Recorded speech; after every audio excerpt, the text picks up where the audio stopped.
Let's move to the other side of the aisle and talk about Hillary Clinton and the problems the Democrats are having right now. Congressman Jim Jordan, head of the House Freedom Caucus and a member of several committees, was on this very program last night talking about the growing legal troubles for Mrs. Clinton surrounding that email scandal. I mean, this is typical for this administration, typical for the Clintons. They seem to want to slow walk and take their time and put up roadblocks all along the way. So nothing new here, nothing that we didn't frankly already know, that what she did wasn't the proper way to do things. All right, you may recall the Inspector General of the State Department slammed Mrs. Clinton for failing to follow the rules concerning that email server. What does this mean? Well, let's call on someone who knows the law, as we are joined via Skype tonight from Washington by Cleta Mitchell. She's represented several conservative organizations that have been targeted by the IRS. She's a partner at the firm Foley & Lardner, and for purposes of full disclosure, I'll get this out, Cleta. Ms. Mitchell was my legal counsel when I served in the House of Representatives. So, Cleta, the Inspector General says she, quote, broke the rules. Did she break the rules or did she break the law?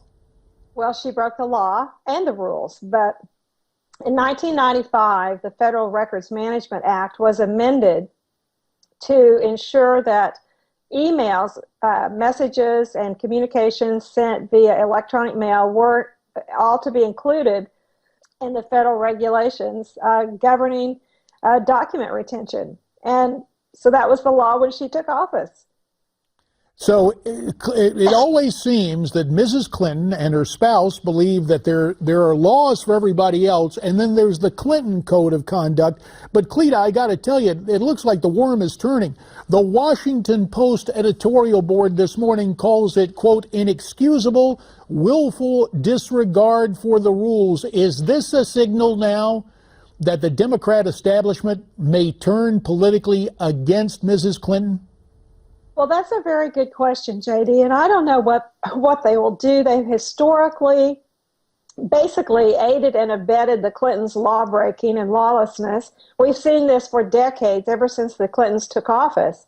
And so I don't know whether that will mean that the establishment, particularly the political left establishment and the national media, what will they say or do? One of the things that makes this a little bit different is that this is a big issue for news organizations, whether or not records and documents of the government are going to be available under the Freedom of Information Act.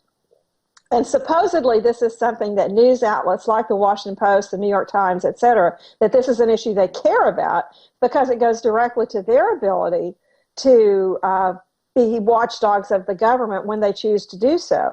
I'll tell you the most interesting thing in reading the report from the Secretary of State or the State Department's Inspector General is to read the list of the Hillary Clinton staff members, the employees of the Department of State. These are taxpayer-paid employees who refused to even interview with the Inspector General.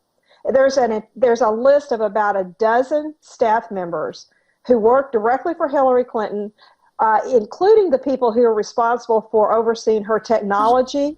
So the bottom line, Cleta, the bottom line is this is stonewalling, active stonewalling encouraged by Hillary Clinton and her underlings. On the topic of stonewalling, you have a lot of experience with the IRS, and now the commissioner, John Koskinen, may end up impeached by Congress. Do you believe the House will take that action?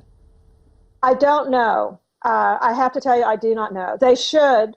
They definitely should, because the prerogatives of the House of Representatives and the integrity of the institution really are at stake.